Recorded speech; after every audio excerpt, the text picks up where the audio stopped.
বিছানায় যে বসে আছে সে আমার অফিসের বস, যে কিনা আমাকে দুই চোখে সহ্য করতে পারে না। তাহলে ভাবছেন আমার সাথে বিয়ে কেন হলো তার? এ অনেক কাহিনী। তবে সহজ ভাষায় বলা যায় যে ম্যাডাম আমার সাথে ফেঁসে গেছে, সে ভালোই হয়েছে। কারণ উনার কারণে একটু হলেই চাকরি হারাতাম। তখনই মুখ তুলে তাকায় নিশাত। আমি তোমাকে স্বামীর অধিকার দিতে পারবো না, ভুলে যেও না আমি তোমার বস। বলেছিলাম না, এই মেয়ে আমাকে দুই চোখে দেখতে পারে না। মুচকি হেসে নিজের মনে মনে কথাগুলো বলল আহনাফ। জি অবশ্যই, আমার সেটা মনে আছে। আমিও আপনাকে বউ হিসেবে দেখি না ম্যাডাম। গুড। মনে রাখবে তোমার আমার বিয়ে শুধুমাত্র একটা অ্যাক্সিডেন্ট। বাবা যতদিন দেশে আছে এই নাটক চলবে, এরপর আমরা আলাদা। জি ম্যাডাম। যাও ঘুমিয়ে পড়ো। কোথায় যাব? অন্য কোথাও গিয়ে ঘুমাও, এই রুমে না। ঠিক আছে, আমি আঙ্কেলের রুমে যাই। এই না মানে কি? আসলে আমি আবার একা ঘুমাতে পারি না, আর আঙ্কেলও তো একা। আর অন্য রুম তো শুনলাম গোছানো নেই। সব মিলিয়ে আপনিও এই রুমে রাখবেন না, তাই আঙ্কেলের রুমেই যাই। কোথাও লাগবে না যাওয়া, রুমেই ঘুমাও নিচে। এই ঠান্ডায় আপনি তো আবার এসি দিয়ে রুমকে সাউথ পোল বানিয়ে রাখেন। নিশাত বিরক্ত হয়ে একটা কম্বল আর বালিশ ছুঁড়ে দেয় তার দিকে। আহনাফ হেসে ফুলরে বিছানা করে শুয়ে পড়ে। হঠাৎ চোখ পড়ে নিশাতের দিকে। কি মিষ্টি দেখতে মেয়েটা, কিন্তু ভেতর থেকে একটা ঝালমরিচ। অফিসে সবসময় বকার উপর রাখতো, এবার তো বাসায়ও একসাথে। ভাবছেন বিয়ের পর নিশাত আহনাফের বাসায় না গিয়ে এখানে কেন? এই বাড়িটা নিশাতের বাবা তৈরি করেছিলেন নিশাতের জন্য। তার ইচ্ছে বিয়ের পর নিশাত আর তার স্বামী এখানে থাকবে। আর এমনিতেও আহনাফের আপন বলতে চাচা ছাড়া কেউ নেই। ছোটবেলায় বাবা মা হারিয়েছে, এরপর চাচা তাকে বড় করেছেন। এসব ভাবতে ভাবতে কখন যে আহনাফ ঘুমিয়ে পড়ে নিজেও বুঝতে পারেনি। সকাল সকাল একটা মিষ্টি ডাকে আহনাফের ঘুম ভেঙে যায়। চোখ খুলতেই দেখে কালো শাড়ি পরে হাতে চা নিয়ে সামনে দাঁড়িয়ে আছে নিশাত। অসম্ভব সুন্দর লাগছে তাকে। কতক্ষণ অবাক হয়ে তাকিয়ে থাকে আহনাফ। উঠবেন না? উঠুন, আর ঘুমাতে হবে না, নিন চা। আহনাফ ভালোভাবে তাকিয়ে দেখে দরজার কাছে নিশাতের বাবা। আচ্ছা, তাহলে এই জন্য এই নাটক করছে? নিশাতের এই সুন্দর কথার ধরন দেখে নিশাতের বাবা হেসে সেখান থেকে চলে যায়। তিনি যেতেই আহনাফের সামনে থেকে চা নিয়ে বিছানায় বসে নিজের চায়ে চুমুক দেয়। নাস্তা বানানো আছে, খেয়ে অফিসে চলে আসবে, আমি যাচ্ছি। আজও অফিস? তো না, কিছু না। বলে নিশাত তৈরি হতে চলে যায়। আহনাফ উঠে ফ্রেশ হয়ে নাস্তার জন্য বেরিয়ে দেখে নিশাত চলে গেছে। নিশাত আজ ও অফিস গেল। আসলে আমি বলেছি আজ কিছু গুরুত্বপূর্ণ কাজ আছে। ছুটি তো পরেও নেওয়া যাবে, তাই না? নিশাতের বাবা মাথা নাড়ে।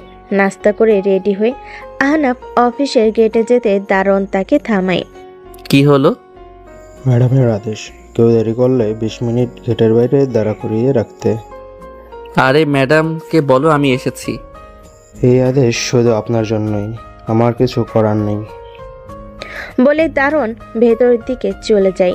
এই রোদের মধ্যে দাঁড়িয়ে থাকে আহনাফ। কি গরম পড়েছে। 30 মিনিট হতেই দারোয়ান গেট খুলে দেয়। আহনাফ দ্রুত ভেতরে গিয়ে নিজের ডেস্কে গিয়ে কাজ শুরু করে। রোদে থাকার ফলে ঘেমে অবস্থা নাজেহাল তার। হঠাৎ পাশ থেকে তার কলিগ হেনা বলে ওঠে, কি ব্যাপার আজ এত লেট আর ঘেমে কেন? ও কিছু না, আসলে বাইরে যা রোদ। ঠিক আছো? তখন নিশাত এসে, অফিসে গল্প করার জন্য আসোনি তোমরা, আর তুমি লেট করে এসেও এত গল্প কিসের? Sorry ma'am. কাজ শেষ করে আমার সাথে দেখা করুন মিস্টার আহনাফ। ঠিক আছে ম্যাম। নিশাত কেবিনে চলে যায়। আহনাফ যত দ্রুত পারে কাজ শেষ করে ছুটে যায় কেবিনে। কেবিনে গিয়ে দেখে নিশাত রাগে চোখে তাকিয়ে আছে। আহনাফ গিয়ে বসবে, কিন্তু তার আগেই আমি বসতে বলিনি, দাঁড়িয়ে থাকো। জি ম্যাম। আহনাফ ফাইলগুলো নিশাতের দিকে বাড়িয়ে দেয়। নিশাত ফাইল দেখতে থাকে আর আহনাফ দাঁড়িয়ে তা দেখতে থাকে। সব ঠিক আছে। ধন্যবাদ। যাও, আমি আরো ফাইল পাঠাচ্ছি, শেষ করো। আরও? কোনো সমস্যা? না না। যাও। আহনাফ মাথা নিচু করে বেরিয়ে যায়। সে যেতেই নিশাত মুচকি হাসে। সারাদিন অফিসের কাজ শেষ করে ছুটির পর গেটের সামনে যেতে দেখে গাড়ি নিয়ে অপেক্ষা করছে নিশাত। এটা দেখে অবাক হয়ে যায় আহনাফ। গাড়ির দিকে এগিয়ে আসে সে। উঠে বসো। আমি চাই না আমরা দুজন আলাদাভাবে বাসায় যাই, আর বাবা সেটা নিয়ে কিছু ভাবুক। আচ্ছা। আহনাফ উঠে বসে গাড়িতে। বাসে এসে আহনাফ সোফায় হেলান দিয়ে বসে। নিশাত ফ্রেশ হয়ে এসে দেখে আহনাফ সোফায় ঘুমিয়ে আছে। সারাদিন যা চাপ গেছে তার উপর এটা দেখে কোথাও না কোথাও নিশাতের একটু খারাপ লাগে। এসিটা ছেড়ে দিয়ে একটা কাঁথা আহনাফের গায়ে দিয়ে রান্নাঘরে চলে যায় নিশাত। ঘুম থেকে উঠে দেখে রাত 8টা বাজে আর নিজের গায়ে কাঁথা দেখে একটু অবাক হয়ে যায় আহনাফ। উঠে ফ্রেশ হয়ে রান্নাঘরে গিয়ে দেখে নিশাত টেবিলের উপর মাথা ফেলে ঘুমিয়ে আছে, কিন্তু চুলার দিকে তাকিয়ে আহনাফ আটকে উঠে রান্না পুড়ে গেছে। আহনাফ দ্রুত ছুটে গিয়ে চুলা বন্ধ করে সব নামায়। নিশাতের বাবা বাইরে গেছেন, কিন্তু রান্না তো সব পুড়ে গেছে। খাবে কি তাহলে? নিশাতকে ডাকতেও ইচ্ছে করছে না। সারাদিন কাজের চাপ হয়তো বেশি গেছে তার উপর, তাই নিশাতকে না ডেকে নিজেই খাবার রান্না বসে। রান্নার হাত বেশ পাকা তার। পছন্দের কাজের মধ্যে রান্নাও আছে। রান্না বসিয়ে রুমে গিয়ে পুরো রুম গুছিয়ে নেয় সে। আহনাফ বেশ গোছানো ছেলে, আর অন্যদিকে নিশাত শুধু নিজের জন্যই যত্নশীল। নিশাত ঘুম থেকে উঠে পুরো বাড়ি অন্ধকার। ঘুটঘুটে অন্ধকারে কিছুই দেখা যাচ্ছে না, কিন্তু আলো নেই কেন? আর আহনাফ কোথায়? ফোন হাতে নিয়ে এদিক ওদিক দেখতে থাকে নিশাত। দোতলার জানালায় গিয়ে তার গায়ে কাটা দেয়। বাড়ির ঠিক বাইরে কিছু বড় গাছ, যা দেখেই কারোর ভয়ে শরীর ঠান্ডা হয়ে যাবে। ভয়ে গলা শুকিয়ে যায় নিশাতের। দ্রুত সিঁড়িতে নামতেই ধাক্কা লাগে কারোর সাথে, আর এর ফলে চিৎকার দিয়ে ওঠে নিশাত। কিন্তু তখনই ফোনের আলোতে দেখতে পায় নিশাতের সামনে দাঁড়িয়ে আছে আহনাফ। আহনাফকে দেখে যেন নিশাতের দেহে প্রাণ ফিরে আসে, আর ভয়ে ভয়ে আহনাফকেই নিশাত জড়িয়ে ধরে। আহনাফ হতবাক হয়ে যায়। নিশাতকে কান্না করতে আগে দেখেনি সে। নিশাত মেয়েটা সাহসী বলে জেনে এসেছে সে। তখনই আলো ফিরে আসে। আমি আসবো? বাবার কণ্ঠ শুনে নিশাতের হুঁশ ফিরে আসে। দ্রুত আহনাফকে ছেড়ে দূরে গিয়ে দাঁড়ায়। এরপর সেখান থেকে রুমে চলে যায়। নিশাতের বাবা হেসে সেখান থেকে চলে যায়, আর আহনাফ সেখানেই দাঁড়িয়ে থাকে। রাতে নিশাতের বাবা আর আহনাফ খাবার টেবিলে এসে বসে। নিশাত ফ্রেশ হয়ে গিয়ে দেখে রান্নাঘরে সব গোছানোই আছে। নিশাত ভাবে ঘুমানোর পর আহনাফ তার রান্না নামিয়ে গুছিয়ে রেখেছে, তাই সে সেগুলো ভেবেই টেবিলে এনে রাখে। আজ আমি তোমার জন্য স্পেশাল রান্না করেছি বাবা। বাহ, কি সেটা? তোমার পছন্দের চিলি চিকেন। কথাটা শুনে আহনাফ মাথা নাড়ে, কারণ সে তো চিলি চিকেন রান্না করেনি। কিন্তু আহনাফের ইশারা না বুঝে ঢাকনা খুলে দিতে নিশাত তার বাবা অবাক। কোথায় চিলি চিকেন? এটা তো অন্য একটা রান্না। নিশাত অবাক হয়ে তাকিয়ে থাকে। আচ্ছা মা, রান্না তুই নিজে করছিস তো? বলে তিনি আহনাফের দিকে তাকায়। আহনাফ নিশাতের দিকে তাকিয়ে আছে। নিশাতও ভুরু কুচকিয়ে তাকিয়ে আছে। আহনাফ বুঝতে পারছে আর রাতে তার খবর আছে। খাবারের সময় নিশাত বারবার আর চোখে তাকাচ্ছিল আহনাফের দিকে। এতেই গলা শুকিয়ে যাচ্ছিল আহনাফের। কোনোভাবে খাবার শেষ করে রুমে গিয়ে বসে আহনাফ।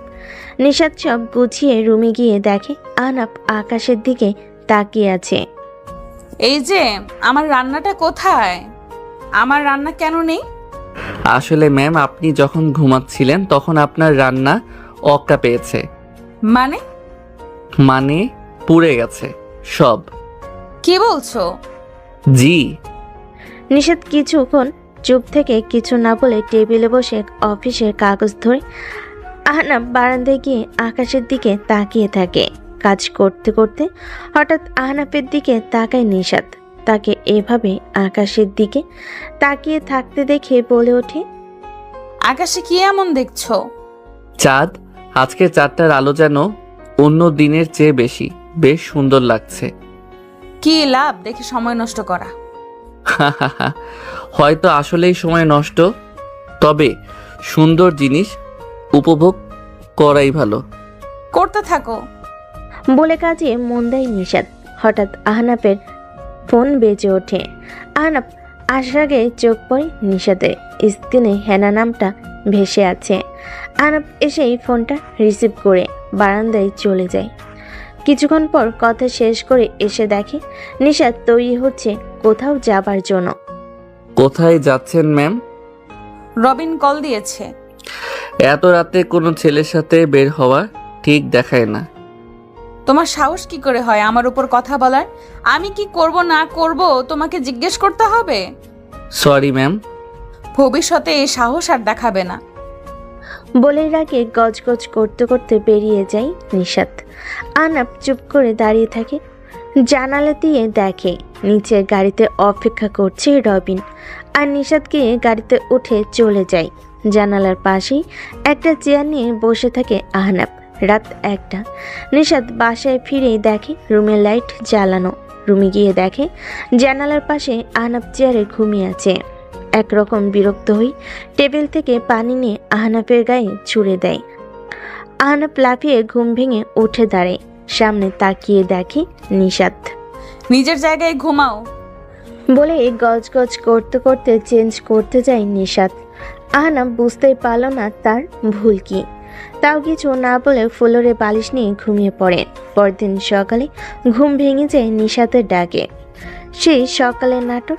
এরপর আবার অফিস। প্রতিদিন 20 থেকে 30 মিনিট বাইরে থাকতে হয় আহনাফের।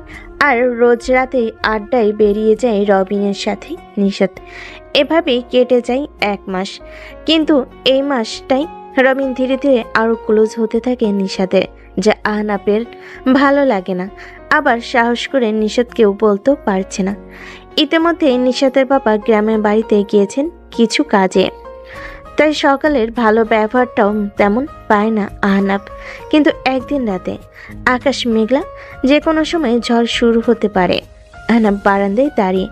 নিশাত আজও বাইরে যাবার জন্য তৈরি হচ্ছে। আজ না গেলে হয় না? কেন? বাইরে যা আবহাওয়া, যে কোনো সময় ঝড় নামতে পারে। সমস্যা নেই। বলে নিশাত বেরিয়ে যায়। আহনাফের ব্যাপারটা ভালো লাগে না। কেন যেন আজ মনটা অশান্ত হয়ে আছে। বাইরের পরিবেশটাও যেন তার মনের মতোই আপাতত স্তব্ধ, কিন্তু যে কোনো বড় ঝড় আসবে। রাতে 8টার মাঝে হঠাৎ সবাই খেয়াল করে টিপ টিপ করে বৃষ্টি পড়ছে। তাই এক এক করে সবাই বিদায় নেয়। শেষে শুধু নিশাত, রবিন আর আরেকজন থেকে যায়। হঠাৎ ঝুম বৃষ্টি নেমে যায়। ভিজতে ভিজতে 3জন ছুটতে থাকে। একজন তো তার বাসায় চলে যায়, আর রবিন আর নিশাত ভিজতে ভিজতে গাড়িতে গিয়ে বসে। নিশাত ব্যাগ থেকে রুমাল বের করে চুল আর মাথা মুছতে মুছতে বাইরের দিকে তাকিয়ে থাকে। কিন্তু রবিনের চোখ নিশাতের দেহের উপর। ভেজা নিশাতকে যেন আরও বেশি মোহনীয় লাগছে। নিজের উপর নিয়ন্ত্রণ হারিয়ে এগিয়ে যায় নিশাতের ঠোঁটের দিকে। নিশাত আচমকা ব্যাপারটা লক্ষ্য করে ধাক্কা দিয়ে তাকে দূরে সরিয়ে গালের চর বসিয়ে দেয়। তোমার মাথা ঠিক আছে? এই কি করছিস এসব? কিন্তু রবিন তখন এসব শোনার পাত্র নয়। ঝাঁপিয়ে পড়ে নিশাতের উপর। নিশাত কোনোভাবে তাকে ধাক্কা দিয়ে গাড়ি থেকে বেরিয়ে ছুটতে থাকে। আজ সে বুঝতে পারছে কেন আহনাফ বারবার না করত। সুযোগ পেলে কেউ ছাড়বে? কান্না করতে করতে ছুটতে থাকে নিশাত। পেছনে রবিনও আসছে ভেবে ভয়ে তার গলা শুকিয়ে যায়। একদিকে রাত 2টা বেজে গেছে, এখনো নিশাতের খোঁজ নেই। তাই চিন্তায় আহনাফের ভালো লাগছে না। হঠাৎ ফোন বেজে উঠতেই ছুটিকে ফোন হাতে নিয়ে দেখে নিশাতের কল। ফোন রিসিভ করতেই শুনতে পায় ওপার থেকে নিশাতের ভারী কান্নার শব্দ। নিশাত কিছু বলতে পারছে না, শুধু কান্না করছে। ম্যাম, আপনি কান্না করছেন কেন? ঠিক আছেন? আমি আসছি। কোথায় আছেন? আসছি আমি। কিছু বুঝতে না পেরে যেভাবে আছে সেভাবেই বেরিয়ে পড়ে আহনাব, কিন্তু ছুটে বাড়ির গেটের সামনে আসতে দেখে গেটের সামনে চাউনি নিচে হেলান দিয়ে মাথা গুটিয়ে কাঁদছে নিশাত। আহনাব তার সামনে বসতে নিশাত মুখ তুলে তাকায়। আমাকে ক্ষমা করে দাও, আমি আর রাতে বাইরে যাব না। কান্না জড়িত কথাগুলো ঠিক যেন আহনাবের বুকে লাগে, কিন্তু কি হয়েছে তার, আর কেনই বা নিশাত এসব বলছে? রুমে ফিরে নিশাত কিছু না বলে শাওরে চলে যায়। আহনাব কিছু বুঝতে না পেয়ে চুপচাপ অপেক্ষা করে। কিছুক্ষণ পর বেরিয়ে আসে নিশাত। আহনাবের দিকে তাকিয়ে দেখে আহনাব যেন কিছু জানার জন্য আগ্রহ নিয়ে বসে আছে। রাতে খেয়েছো? নিশাতের কথাটা শুনে আহনাব অবাক হয়ে তাকিয়ে থাকে। এই প্রথম নিশাত তার খোঁজ নিল খেয়েছি কিনা। আহনাবের মুখে একটা হাসি ফুটে ওঠে। না, এখনো খাইনি। আচ্ছা টেবিলে বসো, আমি খাবার নিয়ে আসছি। আহনাব মাথা নেড়ে উঠে গিয়ে টেবিলে বসে। নিশাত খাবার এনে বেড়ে দেয়। আহনাব যেন কোনো স্বপ্ন দেখছে, অবাক চোখে তাকিয়ে থাকে নিশাতের দিকে। এই স্বপ্ন কখনো শেষ না হলেই যেন সে খুশি। কাল একটা অনুষ্ঠানে যেতে হবে, যাবে? কোথায়? আমার একটা কাছের আপুর কোম্পানির ব্রাঞ্চ ওপেনিং। আমি গিয়ে করব? ফিরতে রাত হবে আমার, তুমি না গেলে একাই ফিরতে হবে। না না, আমি যাব। নিশাত মাথা নেড়ে খাবার শেষ করে উঠে যায়। আহনাব খুশিতে নেচে ওঠে। পরের দিন বিকেল, আহনাব ঘুমিয়েছিল। হঠাৎ কেউ তার গায়ে ধাক্কা দেয়। ধাক্কা খেয়ে উঠে লাফিয়ে দেখে সামনে নিশাত একটা কালো শাড়ি পরে আছে, খোলা চুল। আহনাব হা করে তাকিয়ে থাকে। মেয়েটা পরীর থেকে কম না। হা করে তাকিয়ে না থেকে উঠে ফ্রেশ হয়ে রেডি হয়ে নাও, এই স্যুটটা পরো। আহনাব তাকিয়ে দেখে একটা কালো স্যুট রাখা পাশে। আহনাব তুরত গিয়ে ফ্রেশ হয়ে তৈরি হয়ে নেয়। রেডি হয়ে এসে দেখে গাড়িতে নিশাত অপেক্ষা করছে, কিন্তু সে পাশের সিটে, এমনিতেই ড্রাইভার সিটে বসে। আহনাব গিয়ে দাঁড়ের সামনে। আজ গাড়ি তুমি চালাও। জি ম্যাম। আহনাব দ্রুত গাড়িতে উঠে বসে। বেশিক্ষণ লাগলো না পৌঁছাতে। সেখানে পৌঁছাতেই নিশাত সবার সাথে আলাপ করতে যায়, আর আহনাব খাবার স্টেশনে চলে যায়। খাদ্যপ্রিয় মানুষ সে। নিশাত কথা বলছিল সবার সাথে। তখনই আপু, আমাদের দেখলে না? নিশাত ঘুরে তাকিয়ে দেখে আনোয়ার আর মিম দাঁড়িয়ে আছে, পুরনো বন্ধু। আরে তোমরা এত দেরি কেন? আর বলবেন না, ওর তৈরি হতে এত সময় লাগলো। মোটেও না আপু। আচ্ছা হলো হলো। তামিম, মেহেদি, ফারিয়া সবাই ওদিকে আছে, চলো। বাহ, ওরা এলো আর আমাকে বললো না? মাত্র এলাম আমরা। এখানে সবাই আছে কিন্তু একজনই মিসিং। না, ওই তো এসে গেছে। কথাটা শুনে নিশাত তাকিয়ে দেখে গেট দিয়ে প্রবেশ করতেই সে। নিশাত ছুটে গিয়ে সামনে দাঁড়ায়। নিশাতকে দেখে হাসি মুখে তাকায় হায়া। কেমন আছো আপু? এই তো, তুমি? শুনলাম বিয়ে করেছ। তোমার উপর রাগ আমি, তুমি আসোনি। সরি রে, আসলে এখন তো সব একাই সামলাতে হয়, তাই আর কি। ঠিক আছে, চলো সবাই ওখানে। আমাকে এখন আবার একটু বের হতে হবে। কেন আপু? আজ কয় তারিখ? আজ তো তারিখটা মনে করতে নিশাতের মুখটা মলিন হয়ে যায়। হায়ার দিকে তাকিয়ে দেখে তার মুখেও একটা মলিন হাসি। আপু চলো, আমিও যাব। না, তুমি থাকো। না আপু, চলো। তখনই পাশে এগিয়ে আসে আহনাব, কিন্তু নিশাত তাকে থামিয়ে দেয়। তুমি থাকো, আমরা একটু পরেই ফিরে আসবো। ঠিক আছে ম্যাম। নিশাত আর হায়া গাড়িতে উঠে যেতে থাকে অজানা স্থানের দিকে। দেখতে দেখতে একটা বছর হয়ে গেল আপু। তোমাদের জন্য একটা বছর আমার কাছে যেন এক যোগ। কিন্তু আমি এখনো জানি না কেন হলো এমনটা। সব ঠিক ছিল আর এক মুহূর্তে সব শেষ। আমরা ওর হাসির ভেতরে লুকিয়ে থাকা কষ্ট বুঝতে পারিনি। জানো, এখন খুব ঘৃণা হয় নিজের উপর। প্রথমে পরিবার, এরপর কাছের মানুষ, বন্ধু বান্ধব, এরপর আমিও। কেউ বুঝতে পারেনি ও ধীরে ধীরে আমাদের থেকে দূরে যাচ্ছে। বুঝতে পারিনি ওর হাসিটা মিথ্যে ছিল। নিশাত তাকিয়ে দেখে হায়ের চোখের পানি গাল পেয়ে বুক অব্দি নেমেছে। নিশাত চুপ করে থাকে। আমাকে এত ভালোবাসা দিয়ে রেখেছিল যে আমি সেটার জন্য বুঝতেই পারিনি ওর ভেতরে কি চলছে। আর সে রাতে যখন ওই কলটা আসলো, সবটা শেষ। বলতেই গাড়ি থামায় নিশাত। হায়া মাথার কাপড় দিয়ে গাড়ি থেকে নামে। রাস্তার পাশে কাঁচা রাস্তা ধরে একটু এগিয়ে যেতেই একটা বড় গাছ, আর তার নিচেই একটা কবর। আজও আকাশে ঝড়ো ভাব, বিদ্যুৎ চমকাচ্ছে বারবার। নিশাত দূর থেকে তাকিয়ে দেখে কবরটার জিয়ারত শেষ করে ডুকরে কেঁদে ওঠে হায়া। নিশাত চেয়েও পারছে না থামাতে। কিছুক্ষণ পর হায়া উঠে দাঁড়ায়, ঘুরে হাতটা ধরে। নিশাত গাড়ি দরজা খুলে আর হায়া এসে গাড়িতে বসে। নিশাত গাড়ি চালু দিতেই একটা বাজ পড়ে, আর সেই আলোতেই কবরে কাব্য নামটা স্পষ্ট দেখা যাচ্ছে। নিশাত আর হায়া গাড়ি নিয়ে ফিরে আসে ভ্যানুতে। হায়া মুখ মুছে স্বাভাবিক হয়ে প্রবেশ করে। আড্ডায় বসে সবাই। তা নিশাত, তোমার স্বামী আসেনি? নিশাত কিছুক্ষণ ভেবে উত্তর দেয়। খাবার নিয়ে পড়ে আছে। এটা শুনে সবাই হেসে দেয়। তামিম আনোয়ারার স্বামী হিসেবে কেমন? মোটামুটি। আচ্ছা তাই? সত্যি বলতে আমি নিজেকে অনেক ভাগ্যবতী মনে করি ওকে পেয়ে।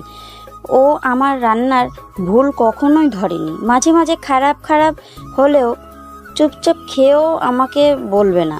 তবুও আমি নিজেকে বলতে গেলেই শুনবে না। হয়, এমন ছেলেও হয়।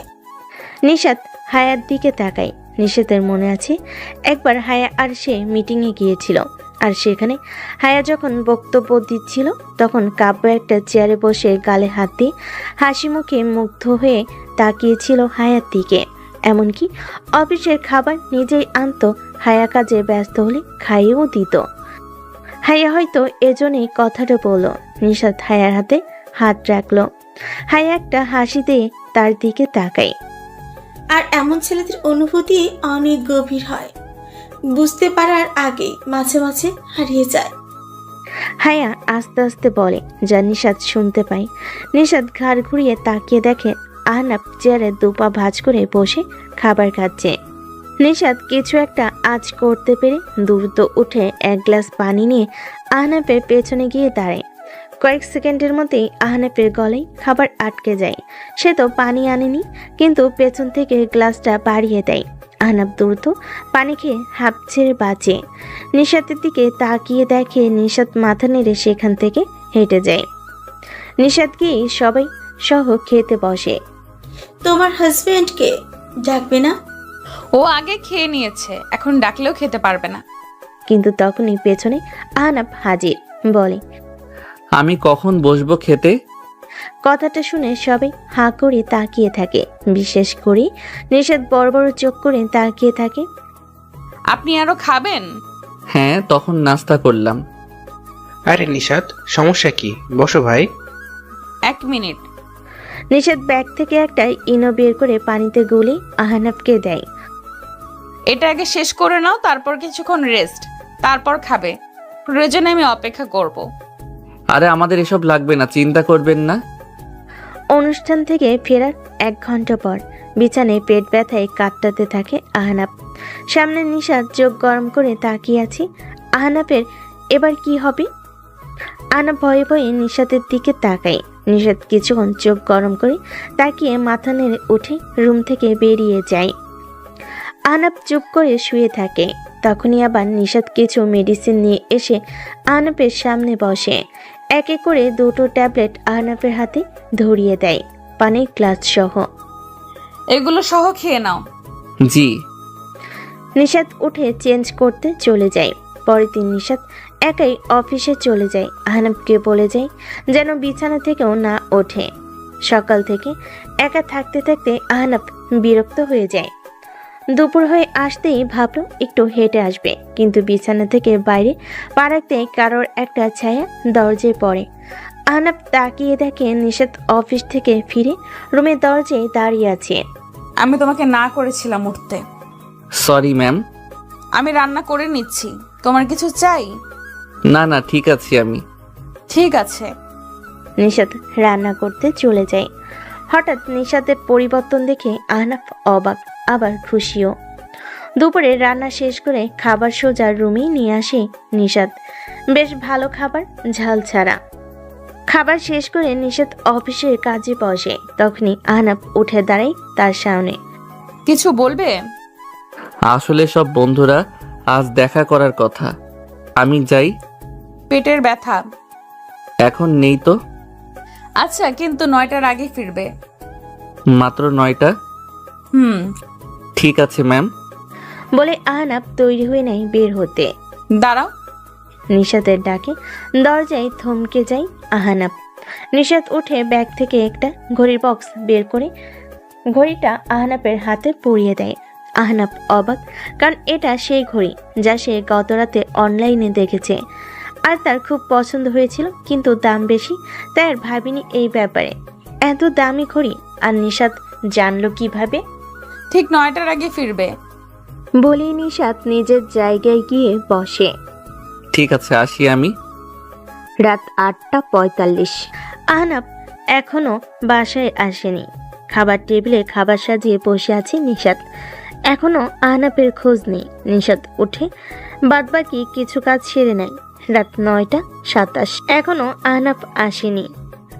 রাত 10:37। টেবিলে ঘুমিয়ে পড়েছিল নিশাত। উঠে দেখে আহনাফ এখনো আসেনি। এবার চিন্তা বাঁধে মনে, কিন্তু তখনই ফোন বাজে তার। দ্রুত ফোন হাতে নিয়ে দেখে আহনাফের কল। কানে নিতেই শুনতে পায়। হ্যালো, কে? আহনাফের বস বলছেন? আসলে ম্যাম, ওর পরিবারের তো কেউ নেই। ওর বাসায় ফেরার সময় রাস্তায় অ্যাক্সিডেন্ট করেছে। আমরা ওকে সিটি হসপিটালে নিয়ে এসেছি। আপনার কাছে ওর আপন কারোর নাম্বার থাকলে জানিয়ে দিন। বলেই কল কেটে যায়। স্তব্ধ হয়ে যায় নিশাত। সময় নষ্ট না করে দ্রুত গাড়িতে উঠে রওনা দেয়। খুব খারাপ লাগছে তার। হঠাৎ আয়নার দিকে তাকাতেই অবাক হয়ে যায়। তার চোখ ভেজা। আহনাফের জন্য? কিন্তু কেন? এসব ভাবতে ভাবতেই নিশাত হসপিটালে পৌঁছায়। দ্রুত ভেতরে গিয়ে খোঁজ নেই। কেবিনের সামনে এসে দেখে আহনাফের বন্ধুরা দাঁড়িয়ে আছে। তাকে দেখে সবাই একটু এগিয়ে আসে। ম্যাম, আপনি ওর বস না? ওর কি পরিবারে কেউ আসেনি? মানে ওর চাচা আর আপন কেউ? নিশাত রেগে আছে প্রচুর। রেগে বলল, আমাকে এত পরে কেন কল দিলে? সবার আগে কেন না? ম্যাম, ওর ফোনে আমাদের নাম্বার বাদে শুধু 2টো নাম্বার ছিল। ওর চাচা আর বস, মানে আপনার। মানে এই ব্যাপারে অফিসের বস কি করবে তাই আমরা ও ঠিক আছে। জি ম্যাম, ও একটুর জন্য বেঁচে গেছে। ও প্রায় ট্র্যাকের সামনে চলে গিয়েছিল, কিন্তু কেউ একজন ওকে অন্যদিক থেকে টান দেয়। এরপর আমরা গিয়ে দেখি ওর মাথা ফেটে অজ্ঞান হয়ে পড়ে আছে। এরপর আমরা এখানে নিয়ে এলাম। এখনও অজ্ঞান। ডাক্তার বলল কিছুক্ষণের মধ্যে জ্ঞান ফিরবে। নিশাত কেবিনের দরজা খুলে ভিতর গিয়ে আহনাফের পাশে বসে। চোখ মুছে নিজেকে সামলে নেয়। বাইরে থেকে তাদের থেকে আহনাফের ফোনটা নিয়ে এসেছে সে। ফোনে আসলেই তার নাম্বার বস দিয়ে সেট করা। নিশাত একবার আহনাফের দিকে তাকিয়ে নাম্বারটা বস থেকে বউ নাম লিখে সেভ করে দেয়। কিছুক্ষণের মধ্যেই আহনাফের জ্ঞান ফিরে আসে। আহনাফ তাকিয়ে দেখে সব বন্ধুরা তাকে ঘিরে ধরে আছে। এখন ভালো লাগছে? হ্যাঁ। আপনারা চাইলে ওনাকে বাসায় নিয়ে যেতে পারেন। ওনার গুরুতর কিছু হয়নি, শুধু খেয়াল রাখবেন মাথায় যেন চাপ না লাগে। ঠিক আছে ডাক্তার। কিছুক্ষণ বিশ্রাম নিয়ে আহনাফ ওঠে। ফোন হাতে নিয়ে দেখে রাত 3টা বেজে গেছে। এই সময় ডাক্তার। কিছু ভাবার আগেই তাকিয়ে দেখে কেবিনের সামনে ডাক্তারের সাথে কথা বলছে নিশাত। বুকের ভেতর ধক করে ওঠে তার। কথা শেষ করে কেবিনে আসে নিশাত। নিশাত আহনাফের দিকে একবারও তাকায়নি, বরং তার বন্ধুদের বলে যেন তারা সহ আহনাফকে গাড়িতে নিয়ে আসে। বাইরেই গাড়ি বলে নিশাত বেরিয়ে গাড়িতে এসে বসে। আহনাফ এসে সামনে বসে। তার সাথে 3 বন্ধু পিছনে ছিটে। নিশাত গাড়ি চালাতে শুরু করে। বাহ আহনাফ, তোর বস খুব ভালো। আহনাফ তাকিয়ে দেখে নিশাত যেন প্রচন্ড রেগে আছে। হ্যাঁ বস আমি। ও খুব ভালো কাজ করে, তাই বস হয়ে ওর কেয়ার করি। বস তো তাই। আহনাফ বুঝতেই পারল না কেন সে একটা কথাই এতবার বস উচ্চারণ করলো। একে একে সবাইকে নামিয়ে দিয়ে বাসায় ফিরে আসে নিশাত আর আহনাব। বাসায় ফিরে রুমে গিয়ে একটা বালিশ নিয়ে অন্য রুমে চলে যায় নিশাত। আহনাব কিছুই বুঝতে পারল না। পরের দিন সকালে উঠে দেখে নিশাত আগে বেরিয়ে গেছে অফিসের জন্য। আহনাব দ্রুত এই অবস্থাতেও তৈরি হয়ে অফিসের জন্য বেরিয়ে যায়। অফিসে যাবার সময় কাল রাতের কথা মনে ভেসে ওঠে। ট্রাক তার দিকে ছুটে আসছিল, তখন একটা হাত তাকে টান দিয়ে সরিয়ে নেয়। তার মুখ সে দেখেনি, শুধু চোখ জোরে দেখেছে। মুখটা কালো কাপড় দিয়ে ঢাকা, আর কানে এসেছিল অনেকটা পাখির পাখা ঝাপটানোর শব্দ। কে ছিল সে? অফিসে পৌঁছে দেখে সবাই কেমন চুপ হয়ে আছে, আর নিশাতের কেবিন থেকে একরকম ঝগড়ার শব্দ আসছে। আহনাব গিয়ে দেখে রবিন এসেছে। সেই রাত নিয়ে কথা কাটাকাটি করছে নিশাতের সাথে। নিশাত তাকে বারবার বেরিয়ে যেতে বলছে, কিন্তু রবিন মাঝে মাঝে এমন কথা বলছে যে সে হুমকি দিচ্ছে। আহনাব ভেতরে যেতেই রবিন তার দিকে এগিয়ে এসে কলার ধরে ধাক্কা দিয়ে কেবিনে বাইরে ফেলে দেয়। সামান্য কর্মচারী হয়ে আমাদের কথা শোনানোর সাহস কি করে হয়? বলে রবিন দরজা লাগিয়ে দেয়। আহনাব উঠে চেয়ারে বসে মাথা নিচু করে। কয়েক সেকেন্ডের মধ্যেই গেট খুলে রবিনকে ধাক্কা দিয়ে বের করে দেয় নিশাত। রবিন উঠে রেখে নিশাতের দিকে যেতেই কেউ তাকে পেছন থেকে টেনে ধরে। রবিন পেছনে তাকায়। আহনাব তার ঘাট টেনে ধরে আছে। রবিন কিছু বলতে যাবি, তার আগেই এক ঘাসকা টানে সোজা ফ্লোরে ফেলে দেয় আহনাব তাকে। নিশাত অবাক হয়ে তাকিয়ে দেখে আহনাবের মুখ গম্ভীর হয়ে আছে, চোখ কেমন একটা স্তব্ধ হয়ে আছে, রাগের ভাব স্পষ্ট। তোর এত বড় সাহস! কথা শেষ করার আগেই এক সেকেন্ডের মধ্যে আহনাব ঝুঁকে বসে একদম রবিনের চোখের খুব কাছে। এরপর থেকে ওর কাছে যাবার চেষ্টা করলেও আমার থেকে খারাপ কেউ হবে না। বের হ। রবিনের বুকে ভয় জমে যায়। কোনোভাবে উঠে সে একবার নিশাতের দিকে তাকিয়ে বেরিয়ে যায়। নিশাত আহনাবের দিকে যেতে আহনাব ঘুরে তাকায়। সরি ম্যাম, আমার এটা করা উচিত হয়নি। নিশাত কিছুক্ষণ চুপ করে এরপর মুচকি হেসে সেখান থেকে চলে যায়। আহনাব আর বাকিরা অবাক। আহনাব নিজের চেয়ারে বসতেই সবই এগিয়ে আসে। তোমার রাগী রূপ এমন, তা তো জানা ছিল না। আমিও জানি না কি হলো হঠাৎ। তখন কেবিন থেকে নিশাত ডাক দেয়। আহনাব দ্রুত কেবিনে গিয়ে দেখে নিশাত তার জন্য অপেক্ষা করছে। আহনাব গিয়ে সামনে দাঁড়ায়। আমরা দুপুরেই বাসায় ফিরবো, কাজের চাপ নেই, এখানে বসে থাকো। কিছু কাজ এগিয়ে রাখি। চুপচাপ করে বসো। ধমক খেয়ে চুপ করে বসে থাকে আহনাব। দুপুরে নিশাত কাজ শেষ করে সব গোছাচ্ছিল। আহনাব বের হতে দেখে সবাই কি নিয়ে যেন আলোচনা করছে। আহনাব এগিয়ে যেতেই হ্যানা উঠে দাঁড়ায়। কাল তোমার প্ল্যান কি? কিসের প্ল্যান? ওমা, জানো না? কাল তো ম্যামের জন্মদিন। কাল? হ্যাঁ, জানো না? তখনই নিশাত বেরিয়ে আসে। তোমার হলো? চলো। আহনা আপনার সাথে যাবে। হ্যাঁ। ওকে কি কোনো বিশেষ কাজে নিচ্ছেন ম্যাম? না মানে ওকে দেখতে মনে হচ্ছে অসুস্থ। সেটা আমি দেখবো, তোমরা না। এসো তুমি। আহনাব মাথা নেড়ে নিশাতের পিছনে হাঁটতে থাকে। গাড়িতে সরি, আমি না জেনেই। রবিন স্যারকে? তুমি অফিসে বসের সম্মান বাঁচাতেই তো এমন করলে, তাই না? হ্যাঁ। আচ্ছা, হ্যাঁ ঠিক আছে, বসো। ওকে। বুঝতে পারলাম না ম্যাম। আহনাফ। নিশাতের মুখে নিজের নামটা শুনে পুরো শরীরে কেমন যেন একটা প্রবাহ বয়ে গেল। জি জি ম্যাম। আমার নাম কি? নিশাত ম্যাম। নিশাত ম্যাম। বলতে বলতেই বাসায় ফিরে আসে নিশাত আহনাব। বাসায় ফিরে দুপুরে খাবারের পর আহনাব চুপচাপ বারান্দায় গিয়ে বসে আছে। হঠাৎ রুমে তাকিয়ে দেখে নিশাত ঘুমিয়ে আছে, ক্লান্ত তাই হয়তো।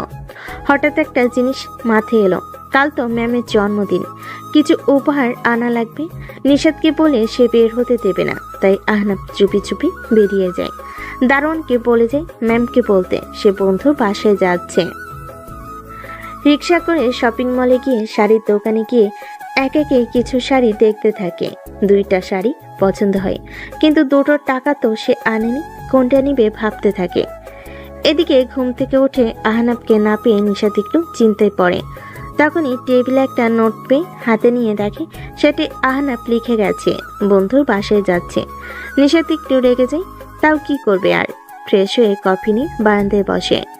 এদিকে সব কেনাকাটা করে বন্ধুদের কিছু জিনিস ব্যবস্থা করতে বলে বাসায় ফিরে আসে আহনাব। 7টা বেজে গেছে। বাসায় ফিরে রুমে গিয়ে দেখে নিশাত টিভি দেখছে। সরি না বলে যাওয়ার জন্য। বসকে বাসার ব্যাপারে না বললেও হয়, ঠিক আছে? টেবিলে পিঠে আছে, বসো, নিয়ে আসছি। নিশাত উঠে গিয়ে পিঠে আর কফি নিয়ে আসে। মুভি দেখবে? আচ্ছা ম্যাম। এরপর দুজন একটা মুভি দেখতে থাকে, কিন্তু আহনাবের মাথায় চলছে রাত 12টার প্ল্যান। 10টা 40 একটা কল আসে নিশাতের। নিশাত উঠে কথা বলতে বলতে বারান্দায় চলে যায়। কিছুক্ষণ পর ফিরে আসে। কে কল দিয়েছে? বন্ধুরা রাত 12টার পর আমার জন্মদিন, তাই যেতে বলল। কিছু অ্যারেঞ্জ করেছে হয়তো। যেতেই হবে। কেন, তোমার কিছু প্ল্যান আছে নাকি বসের জন্মদিনে? আছে। বস তো অফিসে দিতে পারবে। বলে নিশাত হাঁটা ধরে। যদি স্বামী হিসেবে না যেতে বলি? নিশাতের ভেতর ধক করে ওঠে। আলতোভাবে তাকাই আহনাফের দিকে। বলে দেখো। ম্যাম? ম্যাম? না মানে নিশাত, আজ আমারও কিছু প্ল্যান আছে, থেকে যান। নিশাতের বুক থেকে যেন একটা পাথর সরে যায়। ফোনটা তুলে কাউকে কল দেয়। হ্যালো, সরি আমি আসতে পারবো না, আমার স্বামী আজ আমাকে সারপ্রাইজ দেবে। আহনাফ চোখ বড় বড় করে তাকায়। কল কেটে নিশাত আহনাফের দিকে একবার তাকায়। এবার দেখি কি প্ল্যান তোমার বস বউয়ের জন্য। আহনাফের মুখে হাসি ফুটে ওঠে। কি প্ল্যান করেছে আহনাফ নিশাতের জন্মদিনের জন্য? রাত 11:30 বাজতে চলো। নিশাত বসে আছে একভাবে আহনাফের সামনে। আহনাফ বারবার ঘড়ির দিকে তাকাচ্ছে। 11:45 বেজে যায়। আহনাফ উঠে দাঁড়ায়, হেঁটে বাইরে কোথাও চলে যায়। নিশাত বুঝতে পারছে না কোথায় গেল আহনাফ। কিছুক্ষণ পর আহনাফ হাতে একটা বক্স নিয়ে ফিরে আসে। এসে নিশাতের সামনে দাঁড়ায়। এতে কি? খুলে দেখুন। নিশাত বক্সটা খুলতে দেখে নীল আর মেরুনের মধ্যে একটা সুন্দর শাড়ি। নিশাত মুগ্ধ হয়ে তাকিয়ে থাকে শাড়ির দিকে। 12টার আগেই দিলে যে? না, এটা সারপ্রাইজ না, এটা পরে আসুন, জলদি যান, সময় হয়ে এলো। কিসের সময়? আহা, যান না। নিশাত মাথা নেড়ে চেঞ্জ করতে চলে যায়। 11:57। নিশাত শাড়ি পরে বের হয়। নিশাতকে এই শাড়িতে দেখে আহনাফ মুগ্ধ হয়ে তাকিয়ে থাকে। এই যে দেখা হলো। So sorry ma'am. এবার সারপ্রাইজটা। আসুন আসুন। নিশাতকে নিয়ে দ্রুত ছাদে চলে যায় আহনাফ। পুরো ছাদ অন্ধকার। ছাদ অন্ধকার কেন? কিছুই দেখা যাচ্ছে না। নিশাতের কথা শুনে একটু হাসি আহনাফ। তাদের বাড়িটার আশেপাশে কোনো বাড়ি নেই, তাই আলাদাও আলো নেই। 12টা বাজতেই একটা জোয়ালো শব্দ হয়, আর এক একে বাড়ির চারপাশ থেকে আতশবাজি আকাশে গিয়ে ফাটতে শুরু করে। একের পর এক পুরো আকাশ আলোকিত হয়ে যায়। নিশাত মুগ্ধ হয়ে আকাশের দিকে তাকিয়ে থাকে। এভাবে 5 মিনিট আতশবাজি ফাটার পর পুরো ছাদ আলোকিত হয়ে যায়। সুন্দরভাবে সাজানো ছাদ। নিশাত অবাক হয়ে সেদিকে তাকাতে থাকে।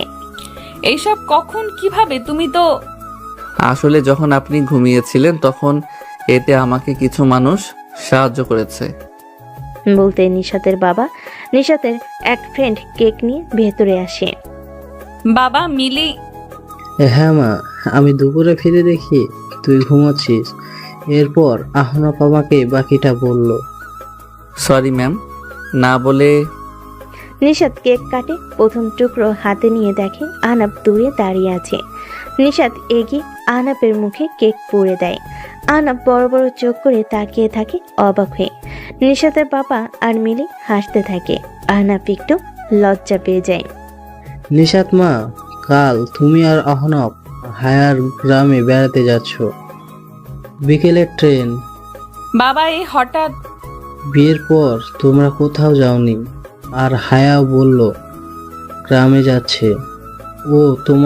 ও এবার যেতে হবে ওর সাথে। কই আপু তো আমাকে কিছু বলেনি। আজই বললো আমাকে। তোমার ফোন নাকি অফ? ও হ্যাঁ, সন্ধ্যায় অফ হয়েছিল। তাহলে কাল তৈরি হয়ে যাবে। বাবা অফিস থেকে সোজা যাবে। অফিস কেন? বাবা কিছু ফাইলে সাইন করতে হবে। আচ্ছা ঠিক আছে। পরের দিন সকাল, আহনাব তৈরি হয়ে বসে আছে, কিন্তু নিশাত এখনো তৈরি হচ্ছে। ম্যাম, আর কতক্ষণ লাগবে? 5 মিনিট। তুমি চাবি নিয়ে গাড়ি বের করে নাও, আমার টেবিলের চাবি। আহনাব মাথা নেড়ে চাবি বের করে বের হবে তখনই। সোফায় দেখো স্যুট রাখা নীলচে, ওটা পরে নাও। আমি তো পড়তে পারবো না, তাই না? ঠিক আছে ম্যাম। স্যুটটা হাতে নিয়ে গাড়ি চড়াই আহনাব। আয়নার সামনে দাঁড়াই আহনাব। দারুণ লাগছে তাকে। চাবি নিয়ে বেরিয়ে যায়। গাড়ি নিয়ে গেটের সামনে দাঁড়াই আহনাব। তখনই গেট খুলে বেরিয়ে আসে নিশাত। আহনাবের শাড়িটা পরে, খোলা চুল। রাতে যত সুন্দর লাগছিল তার থেকেও এখন অনেক গুণ বেশি সুন্দর লাগছে তাকে, একদম পরি। নিশাত এসে সামনে তার পাশে বসে। চালাও। জি ম্যাম। আহনাব কোনোভাবে চোখ সরিয়ে গাড়িটা নিয়ে বেরিয়ে পড়ে। অফিসের নিচে সবে অপেক্ষা করছে নিশাতের জন্য ফুল নিয়ে। গাড়ি আসতেই সবে এগিয়ে আসে।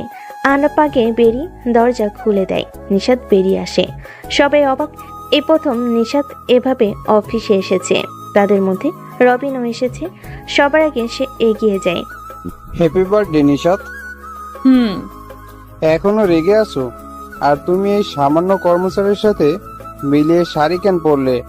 আর এই শাড়ি তো বেশ কম দামি। উজ্জ্বল মুখটা হঠাৎ রাগে লাল হয়ে যায় নিশাতের। তবে রাগ চেপে একটা লম্বা নিঃশ্বাস ছেড়ে পাশে দাঁড়ানো আহনাবের হাত আলতোভাবে ধরে। বিয়ের পরে প্রথম আমার স্বামী আমাকে কিছু উপহার দিয়েছে, সেটা যেমনই হোক আমার জন্য সবচেয়ে মূল্যবান। কথাটা সবাই শুনে অবাক। আর আহনাব সে যেন একটা ঘোরের মধ্যে আছে। তখনই হাতে একটা টান দিয়ে কাছে টেনে নেয় নিশাত। চলো। এরপর সবাই জন্মদিনের শুভেচ্ছা জানাতে থাকে। এরপর সবাই অফিসের ভেতর যায় আর রবিন সেখান থেকে ফিরে যায়। আজ হেনার কেন যেন মন খারাপ, একদম চুপচাপ হয়ে আছে। দুপুরের মধ্যে সব কাজ শেষ করতে নিশাতের কেবিনে কেউ টোকা দেয়। নিশাত তাকিয়ে দেখে হায়া দাঁড়িয়ে আছে। আপু এসো এসো। শুভ জন্মদিন নিশাত বলে একটা উপহারের বক্স এগিয়ে দেয়। ধন্যবাদ আপু। তোমরা তৈরি? হ্যাঁ আপু। চলো তাহলে। ঠিক আছে আপু। নিশাত, হায়া আর আহনাব অফিস থেকে বেরিয়ে যায় আর রওনা দেয়। ট্রেন স্টেশনে এসে নামে তারা। আচ্ছা ম্যাম, আমরা তো গাড়িতেও যেতে পারতাম। মাঝে মাঝে ভিন্ন কিছুর অভিজ্ঞতা নিতে হয়, বুঝলে? জি আপু। নিশাত মুচকি হাসে। ট্রেনে উঠে বসে তিনজন। ট্রেন স্টেশন থেকে বেরিয়ে ছুটতে থাকে আপন গতিতে। টুকটাক গল্প করতে করতে তারা 9টায় পৌঁছে যায় সেই গ্রামের স্টেশনে। আগে নিশাত নেমে দাঁড়ায় স্টেশনে। তাকে দূর থেকে দেখেই কয়েকটা বখাটে এগিয়ে আসে। কি ম্যাডাম, একা নাকি? এগিয়ে দিই। ধীরে ধীরে নিশাতের খুব কাছে চলে আসতে থাকে, কিন্তু হঠাৎ ছেলেগুলোর চোখে ভয় বড় বড় হয়ে যায় আর এক পা দুপা করে পিছিয়ে যেতে থাকে। নিশাত ঘুরে তাকিয়ে দেখে হায়ার ট্রেন থেকে নামছে আর তাকে দেখেই ওরা পিছিয়ে যাচ্ছে। কিন্তু কেন? আপু তুমি ওদের চেনো? ওরা মিরাজ। বকেটে ছেলেগুলোর একজন এগিয়ে আসে। তোমার হাত ঠিক আছে এখন? হায়ের কথা শুনে নিশাত তাকিয়ে দেখে মিরাজের বাঁ হাতে কবজি কাটা, যেন খুব বাজেভাবে ভেঙে গিয়েছিল। না আপু, বা হাতে কোনো কাজ করতে পারি না। আচ্ছা এখন যাও এখান থেকে, ওরা মেহমান। বলতে ছেলেগুলো সেখান থেকে চলে যায়। তখনই সব ব্যাগ নিয়ে ট্রেন থেকে নামে আহনাব। আপু ওরা তোমার কথা শুনছে কেন? কয়েক বছর আগে তোমার মতো আমাকেও এভাবে বিরক্ত করছিল ওরা। এরপর? তোমার ভাইয়া আমার ঠিক পেছনেই ছিল। আর কি? বুঝতে পেরেছি। কি হয়েছে এখানে? কিছু না। স্টেশন থেকে বেরিয়ে আসতেই দেখে হায়ের জন্য গ্রামের কয়েকজন গাড়ি নিয়ে অপেক্ষা করছে। গাড়িতে উঠে বেরিয়ে যায় স্টেশন থেকে। সারাদিন ট্রেনে থাকার ফলে আহনাব অনেক ক্লান্ত হয়ে যায়, তাই গাড়িতে সে ঘুমিয়ে পড়ে। কিন্তু গাড়ির ঝাঁকানিতে মাথা সোজা রেখে ঘুমানো কঠিন। এটা দেখে নিশাত আহনাবের মাথাটা নিজের কাঁধে রাখে। বাড়ি পৌঁছে আলাদা রুমে চলে যায় নিশাত আহনাব। এখানে এসেও আহনাব ফ্লোরে বালিশ নিয়ে শুয়ে পড়ে। এটা দেখে বিছানা থেকে আরেকটা বালিশ ছুঁড়ে মারে নিশাত। বালিশ মুখে লাগতে লাফিয়ে ওঠে বসে আহনাব। জি ম্যাম। উপরে এসে শুয়ে পড়ো। আপনি নিচে ঘুমাবেন? নিচে ঠান্ডা অনেক। আমি কেন নিচে ঘুমাবো? তাহলে অন্য রুমে। কেন? তো কই ঘুমাবেন? এখানেই। তো আমি কেন যাব? আসতে বলেছি তাই। না মানে। এসো। ধমকে বিছানায় শুয়ে পড়ে আহনাব, তবে মাঝে একটা বালিশ দিয়ে। নিশাত মুচকি হাসে। মাঝরাতে আহনাব জেগে উঠে একটা ছোঁয়ে। চোখ মেলে তাকিয়ে দেখে নিশাত তাকে জড়িয়ে আছে। আহনাব আটকে উঠতে যাবে, কিন্তু তার আগে নিশাত তাকে শক্ত করে জড়িয়ে ধরে। আহনাব ভেবেছিল নিশাত ঘুমে, কিন্তু এবার বুঝতে পারছে সে ঘুমে নেই। নিশাত এসে আলতো করে আহনাবের গালে চুমু দেয়। আহনাব অবাক হয়ে তাকিয়ে থাকে। ম্যাম আপনি? নিজের বউকে কেউ এভাবে ম্যাম বলে? সত্যি বলতে অনেক কিউট লাগে তোমার এই ম্যাম বলা। আহনাব কিছু বলতে যাবে, তার আগে নিশাত তার বুকের উপর ঝুঁকে ঠোঁটে ঠোঁট রেখে দেয়। আহনাবের শরীর ঠান্ডা হয়ে যায়। নিজের অজান্তে চোখ বন্ধ হয়ে যায়, হারিয়ে যায় নিশাতের মাঝে। এদিকে রাতের ট্রেনের জন্য অপেক্ষা করছে রবিন, অন্যদিকে হাসপাতালে। আর কতদিন ঘুমিয়ে থাকবে ডাক্তার? বলা যাচ্ছে না, তবে ওর অবস্থা উন্নতি হয়েছে। 1 বছরের বেশি সময় হয়ে গেল, ওকে জাগিয়ে তুলুন। আমরা চেষ্টা করছি। সকালে ঘুম ভেঙে যেতেই আহনাব লক্ষ্য করে নিশাত তার বুকের উপর ঘুমিয়ে আছে। হুট করে উঠতে গেলে নিশাতের ঘুম ভেঙে যায়। নিশাত নিজেকে আহনাবের বুকে পেয়ে একটু লজ্জা পায়, কিন্তু নিজেকে সামলে বুকে শুয়ে চোখ কষলে আহনাবের দিকে তাকায়। কটা বাজে? 9টা। এ বাবা, এতক্ষণ ঘুমানো ঠিক হয়নি, ওঠো। কাল রাত আসলে। চুপ, ফ্রেশ হয়ে এসো। আহনাব মাথা নেড়ে উঠে চলে যায়। নিশাত হেসে বেরিয়ে যায়। আহনাব ফ্রেশ হয়ে এসে দেখে নিশাত তার জন্য পাঞ্জাবি বের করে গেছে। পাঞ্জাবি পরে বের হতে তখনই ফোন বেজে ওঠে। নাম্বারটা চেনা না, অচেনা। রিসিভ করতেই। স্যার, আপনি আহনাব স্যার? অচেনা কণ্ঠে। জি। জি, আপনার একটা পার্সেল রয়েছে। কিন্তু আমি তো শহরে নেই। জি জানি স্যার, আপনার ঠিকানাটা দিলে আমাদের জন্য সুবিধা হয়। আচ্ছা আমি এখন আছি। ঠিক আছে স্যার, ধন্যবাদ। বলে কল কেটে যায়। এই সময় পার্সেল কে পাঠাচ্ছে আর কেন, এসব না ভেবে বেরিয়ে নাস্তার টেবিলে গিয়ে দেখে হায়া নিশাত বসে আছে। খুব ভালো হলো। জি আপু। দুজনের জন্য আজ একটা সারপ্রাইজ আছে। কি সারপ্রাইজ আপু? এখনই বলবো না, বিকেলে। কি বলো না। আহনাফ, তোমার কাছে কোনো কল এসেছে? হ্যাঁ আপু, একটু আগেই। আচ্ছা, তাহলে বিকেলেই জেনে যাবে। আহা, বলো না। না, খেয়ে দ্রুত। এরপর আমরা গ্রাম দেখতে বের হব। আচ্ছা। আহনাব নাস্তায় বসে। নাস্তা শেষ করে তিনজন গ্রামের রাস্তা ধরে হাঁটা শুরু করে গ্রাম দেখতে।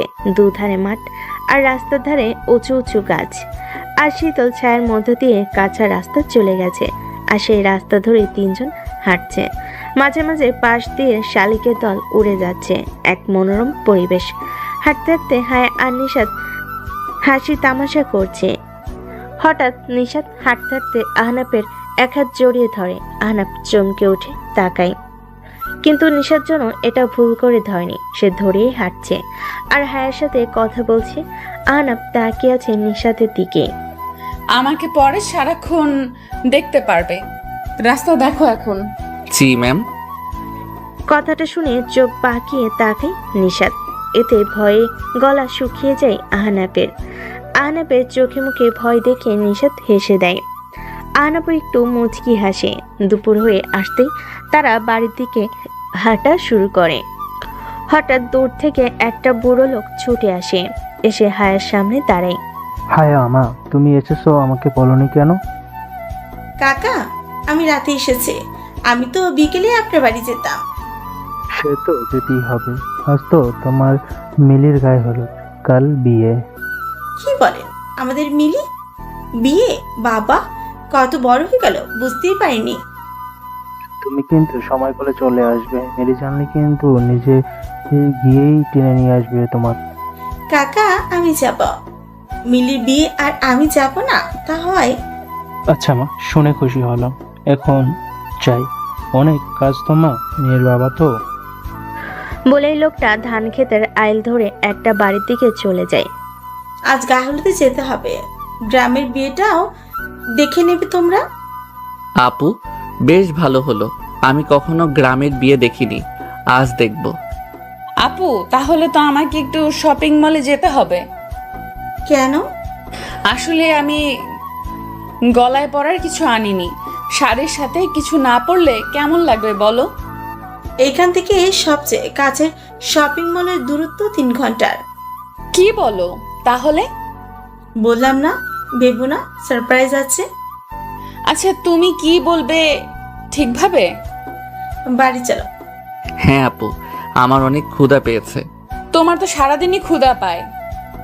আসলে সত্যি খিদে পেয়েছে। হ্যাঁ হ্যাঁ, চলো। বাড়ি এসে হায়া রান্নার খোঁজ নেয়। বাড়ির লোকেরা জানে সবই।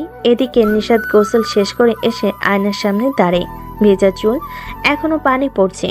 তখনই পেছন থেকে আহনাফ এসে তাকে দেখে হতবাক হয়ে তাকিয়ে থাকে। কেন যেন একটা নেশার মতো কাজ করছে নিশাতকে দেখে। এইদিকে এসো তো। হ্যাঁ। আহনাফ এগিয়ে যায়। নিশাত তোয়ালেটা আহনাফের হাতে ধরিয়ে দেয়। আমার চুলটা মুছে দাও হালকা হাতে। আমি? কোনো সমস্যা? না মানে। কোনো সমস্যা? না ম্যাম। নিশাত আয়নার সামনে বসে আর আহনাফ পেছনে দাঁড়িয়ে আস্তে আস্তে চুলে তোয়ালে বুলিয়ে শুকাতে থাকে। তা রাতে কি রঙের পাঞ্জাবি পরবে? জানি না, একটা পড়লেই হলো। জানি না মানে? এখনো ভাবোনি? না মানে। থামো, হয়েছে। জি। কালো পাঞ্জাবি আমি আয়রন করে রাখবো। জি আচ্ছা। অনুষ্ঠান শেষ করে বেশ কয়েকদিন পর নিশাত আর আহনাফ হায়ার থেকে বিদায় নিয়ে শহরে চলে আসে।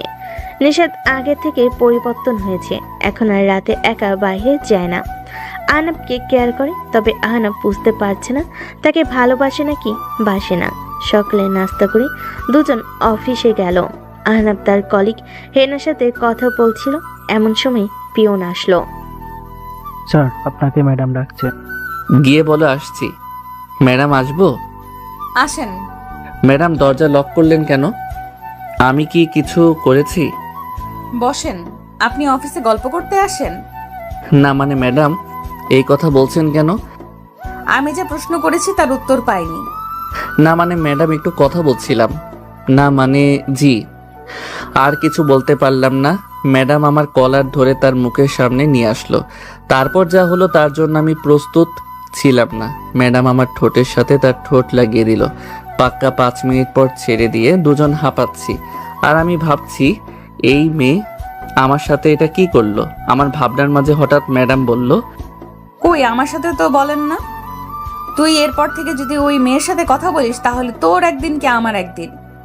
আমি কোনো কথা বললাম না। তারপর ম্যাডাম আবারও বলল, এখন আমার সামনে বসে থাক। আমি বলে দিচ্ছি কাল থেকে আপনার সিট আমার পাশে করে দিতে। আমি তো অবাক, এই মেয়ে বলে কি? আমি স্বপ্ন দেখছি না তো? আমার ভাবনার মাঝে আবারও বলল, এত অবাকের কিছু নাই। আর হ্যাঁ, কথা বলার জন্য আমি আছি। Okay madam. ম্যাডাম কাজ করছে আর আমি তাকে দেখছি। আজ অনেক সুন্দর লাগছে ম্যাডামকে। আমি এক ধ্যানে তাকিয়ে আছি। এর ভিতর লাঞ্চের সময় হয়ে গেছে, তাই ম্যাডাম আমাকে ডাকলো। আমাকে দেখার জন্য সারা রাত পড়ে আছে। আসো, লাঞ্চ করে আসি। আপনি একটু আগে যে জিনিস খাওয়াইলেন তাতে আর খিদে থাকে? কিছু বললে? না, আমি কিছু বলিনি। আচ্ছা তাহলে চলো। আমি আর ম্যাডাম অফিসের পাশে একটা রেস্টুরেন্টে আসলাম। খাবার অর্ডার দিল। খাবার খেয়ে অফিসে চলে আসলাম। আজকে এভাবেই দিনটা কেটে গেল। অফিস শেষ করে দুজনে বাসায় ফিরলাম। আমি ফ্রেশ হয়ে বসে মোবাইলে ফেসবুকে ঢুকলাম, হঠাৎ ম্যাডাম রুমে এসে বলল, তোমার মোবাইলটা দাও তো। কেন? আমি দিতে বলেছি। আমি ম্যাডামকে ফোনটা দিলাম। ম্যাডাম ফোন নিয়ে বলল, তোমার ফেসবুক ইনস্টাগ্রাম পাসওয়ার্ডটা দাও তো। কেন? আমি পাসওয়ার্ড দিব কেন? তোরা তো মেয়েদের সাথে কি, আমি তোর বউ, তুই একমাত্র আমার। অন্য কারোর সাথে কথা বললে তোর একদিন আমার যা লাগে। দে পাসওয়ার্ড দে। এইভাবে কেউ মারে? ভালোভাবে বললেই দিয়ে দিতাম। গুন্ডি কোথাকার। কিছু বললে? না, এই নেন। তারপর আমার ফেসবুক ডিটেকটিভ করে নতুন একটা অ্যাকাউন্ট করে দিল। আমি তার হাতের থাপ্পড় খেয়ে আবুলের মতো বসে আছি আর ভাবছি এই মেয়ে আসলে চাইটা কি। হঠাৎ ম্যাডাম রুমে এসে বলল, চলো খাবে। না, আমার খিদে নেই। আমি বলছি খাবে মানে খাবে। সব আমার কথা মতো হবে নাকি? হ্যাঁ, সব আমার কথা মতো হবে। এই কথা বলে ম্যাডাম আমার কলার ধরে ঠোঁটে ঠোঁট মিলিয়ে দিল। কিছুক্ষণ পর ছেড়ে দিয়ে দিল। আমি তার দিকে তাকাতেই দেখলাম লজ্জায় হয়ে গেছে সব। সেই করে আবার সেই লজ্জা পায়। তারপর বলল, আমি তোর বউ, তুই আমার কথা শুনবি না কার কথা শুনবি? আচ্ছা ম্যাডাম। আমি তো ম্যাডামই। নেক্সট টাইম যদি ম্যাডাম বলো তাহলে খবর আছে। তাহলে কি বলবো? আমি তোর বউ, তাই নিশাত বলে ডাকবি। আচ্ছা। চলো খেতে চলো। আমার খিদে নেই। আহালে আমার বাবুটা রাগ করেছে। রাগ করো না, আমি তোমার 5টা না 10টা না একটা মাত্র বউ। আমার উপর রাগ করো না। রাতে আদর দি মনে। চলো এখন খাবে। তারপর ম্যাডাম আর আমি ডিনার শেষ করে রুমে আসলাম। আমি নিচে ফ্লোরে বিছানা করছিলাম, তখন ম্যাডাম বউ আসলো। তুমি এটা কি করছো? ঘুমাবো, বেড ঠিক করছি। না, তুমি এখানে ঘুমাবে না। তাহলে? উপরে আমার সাথে ঘুমাবে। কিন্তু কোনো চিন্তা নয়। তারপর আমি আর কোনো কথা না বলে খাটের এক কর্নারে গিয়ে অন্যদিকে তাকিয়ে শুয়ে আছি। এরপর নিশাত আমার পেছন থেকে জড়িয়ে ধরলো। এসব কি হচ্ছে? তুমি এভাবে জড়িয়ে ধরছো কেন? আমার না কোলবালিশ জড়ায় ধরে ঘুমানোর অভ্যাস। তাহলে তুমি ওপাশে কোলবালিশ আছে, সেটাকে জড়িয়ে ধরে ঘুমাই। এখানে কোনো কোলবালিশ নেই। মানে? আমার কোলবালিশ কোথায় গেল? ওটা আমি ফেলে দিয়েছি। ফেলে দিছো মানে? কিন্তু কেন? কারণ এই ছোট খাটে 3 জনে ঘুমাতে পারবো না। 3 জন কোথায়? এখানে তো মাত্র 2 জন, আমি আর তুমি। ওই যে কোলবালিশকে নিয়েই তো 3 জন। আমি তো ওই কোলবালিশটা ছাড়া ঘুমাতে পারি না। তাহলে এখন আমি কি জড়িয়ে ধরে ঘুমাবো? কেন তুমি আমাকে আর আমি তোমাকে দুইজনকে জড়িয়ে ধরে ঘুমাবো? না, আমি তোমাকে কিছুতেই জড়িয়ে ধরে ঘুমাবো না। তুমি না ঘুমালে না ঘুমাবে, কিন্তু আমি তো তোমাকে জড়িয়ে ধরেই ঘুমাবো।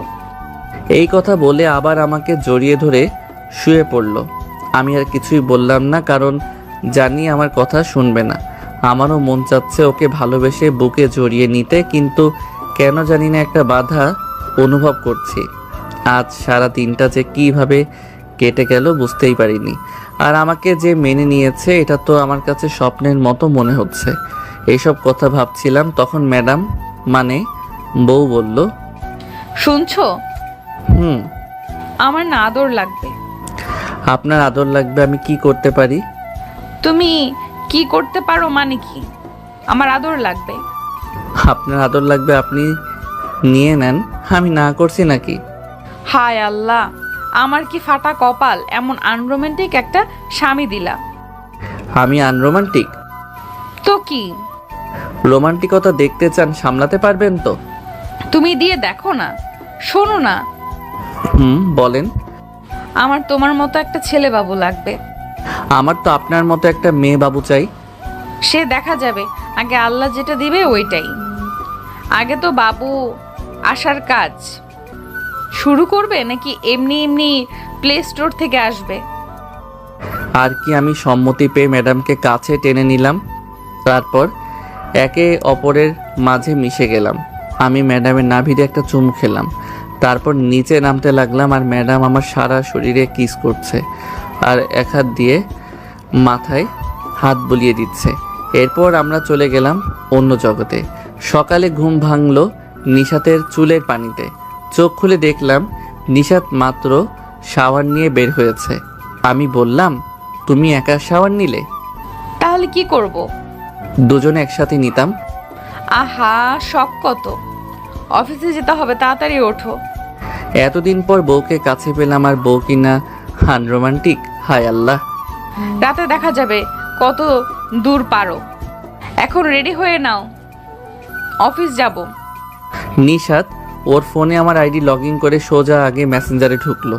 এই মেয়েদের শুধু একটাই কাজ, একটু কারোর সাথে কথাও বলতে দেবে না। আল্লাহ জানে যে এখন কি হতে চলেছে। আগে দু একটা মেয়ের সাথে এমনি কথা বলতাম, যদি এটা মাইন্ড করে তাহলে আমি শেষ। ও ফোনের দিকে একবার তাকাচ্ছে আর আমার দিকে একবার তাকাচ্ছে। ভাব ভালো না, ও দেখুক। ততক্ষণে বারান্দায় থেকে ঘুরে আসি, না হলে এখানে থাকলে আমি শেষ। তাই টুক করে বারান্দায় চলে আসলাম। নীলা একদিকে ফোনের মেসেজগুলো দেখে রেগে আগুন। শালার হারামি একটা, আমি থাকতেও অন্য মেয়ের সাথে কথা বলা। দাঁড়া, দেখাচ্ছি তোর মজা। আরে কই গেল হারামিটা? গেল কোথায়? নিশ্চয়ই কেটে পড়েছে। দাঁড়া, যাবি কোথায়? তোকে এমন পেটাবো না যে কথা বলা ভুলে যাবি। আবার কখ থেকে শেখাবো। তবে গেল কোথায়? বারান্দায় গেছে মনে হয়। এই যে এখানে বসলাম, আজকে আয়, তোকে কুচি কুচি করে কেটে আলুর সাথে ভাজি করে রুটি দিয়ে খাবো। কিছুক্ষণ পরে আমি আস্তে আস্তে রুমে ঢুকলো। দেখলাম নিশাত বসে আছে খাটে, হাতে অসহায় ফোনটাকে ধরে আছে। আমিও যখন খুব অসহায়, কি ঘটতে চলেছে আমার সাথে কে জানে। মাথা নিচু করে একটু একটু করে নীলার দিকে এগিয়ে গেলাম। নিশাত আমাকে দেখেই দাঁড়িয়ে গেল। নিশাতের চোখ লাল হয়ে গেছে। ও রেগে গেলে এমনটা হয়। আমার ফোনটা খাটে ছুঁড়ে ফেলে দিল, তারপর আমার সামনে আসলো আর ঠাস ঠাস। দেখেন তো আপনারা, গালটা কোনো দিকে বাঁকা হয়ে গেল নাকি? মনে হয় হয়নি, ঠিকই আছে। মেয়েদের হাতে এত পাওয়ার আগে জানলে রুমেই আসতাম না, আর মাইরও খেতাম না। দুই গালে দুই হাত রেখে দাঁড়িয়ে আছি, না জানি আবার দেয় নাকি, তাই আর রিস্ক নিলাম না। হাত সরাচ্ছি না। নীলার আগে সুরেই বলল, এসব কি? কোন সব? এই যে এতগুলো মেয়ের সাথে কিসের কথা? ও তো অনেক আগে বলেছিলাম, সেই কবে, আমার ভালো করেই মনে নেই। কথা বলতে বলেছি? তুমি তো জিজ্ঞাসা করেছো। করেছি। তাই তোমার কি? আইডি ডিঅ্যাক্টিভেট করো এক্ষুনি। এত স্বাদের আইডি নষ্ট করব? আর সেটা এক্ষুনি। আচ্ছা। নিশাতের রাগ চরমে, তাই যা করতে বলছে চুপচাপ করাই ভালো। ছোট বাচ্চার মতো কথা মতো কাজ করলাম। আইডি বাতিল। নিশাত আমার সামনে এসে হাত দিয়ে আমার হাত সরিয়ে নিল গাল থেকে। মনে হয় লাল হয়ে গেছে। হাত সরিয়ে আমার গালে হাত রেখে আলতো করে ছুঁয়ে দিচ্ছে। ওর চোখে পানি। বুঝতে পারছি না কি হলো আবার। এই তো এক্ষুনি রেগেছিল, এখন আবার চোখে পানি কেন? আবার কোনো ভুল করে ফেললাম নাকি? আবার কি করলাম রে বাবা? নীলাকে বললাম, আবার কিছু কি করে ফেললাম? কাঁদছো কেন? কিছু না, তোমার খুব লেগেছে তাই না? কই না তো। গালটা লাল হয়ে গেছে, সরি। আরে কিছুই হয়নি, তুমি কান্না থামাও। তুমি চাইলে আমাকে মারতে পারো। কি সব বলছো? খুব ব্যথা করছে? একদম না। তাহলে এমন ফুলে গেছে কেন? মিথ্যা বলছো কেন? জানি অনেক ব্যথা লাগছে, আমার মাথা কাজ করছিল না। আসলে তোমাকে আমি আর কাউকে পেতে দিতে চাই না, তুমি শুধুই আমার। আমি জানি সোনা, আর কখনো কারোর সাথে কথা বলবো না, প্রমিস। এইদিকে আসো, একটু বরফ লাগিয়ে দেই। না, ওসব লাগবে না, কিছু হয়নি তো। তবুও। আচ্ছা বরফ লাগবে না, তুমি শুধু আমাকে ওইটা একটু দিলেই হবে। কোনটা? ওই